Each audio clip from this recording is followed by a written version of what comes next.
L'impressionnisme est le courant artistique le plus populaire aujourd'hui. Il est né à la fin du XIXe siècle d'une collaboration entre des artistes bien décidés à innover.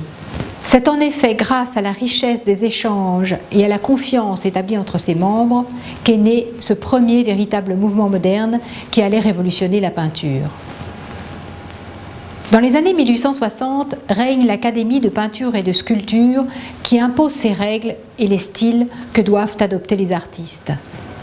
C'est aussi la période de la révolution industrielle et du développement d'une nouvelle classe sociale, la bourgeoisie, qui s'intéresse de plus en plus aux arts.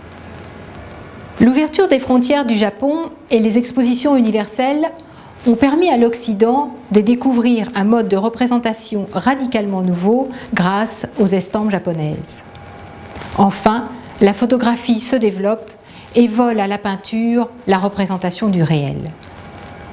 Dans ce contexte, il n'était plus envisageable pour Monet, Renoir, Basile et Sisley de continuer à travailler comme on l'avait toujours fait.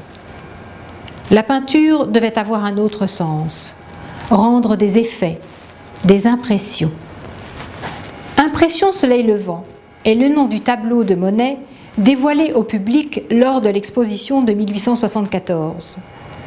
Un critique qualifia alors le groupe d'artistes d'impressionnistes tant il était choquant de peindre de cette manière non figurative un tableau qui plus est semblait inachevé.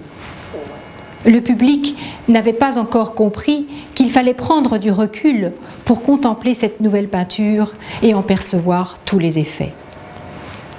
Comment Monet et ses amis en étaient arrivés là? Les artistes se retrouvaient régulièrement au sein du même atelier pour échanger sur leur travail, faire part de leurs impressions, s'encourager dans leurs innovations. Ils s'encourageaient mutuellement à peindre sur le motif, principe rendu possible grâce au développement de la peinture en tube. L'artiste pouvait enfin quitter son atelier pour créer. Alors pourquoi s'en priver? Les effets de la lumière sur le paysage en fonction des différents moments de la journée prenaient alors tout leur sens et devenaient un sujet. Des binômes se formaient aussi pour approfondir certaines expériences. Renoir avec Sisley, Monet avec Basile, puis Monet avec Renoir. Certaines créations étaient si proches qu'il était parfois impossible d'en identifier leur auteur. Les artistes se retrouvaient le soir au café Gerbois, dans le quartier des Batignolles, où les rejoignaient Manet, Pissarro, Cézanne, Degas, Berthe Morisot, la seule femme du groupe, mais aussi des écrivains, des poètes et des musiciens animés du même désir d'innovation. Ils constituaient ce qu'on appellerait aujourd'hui un think tank.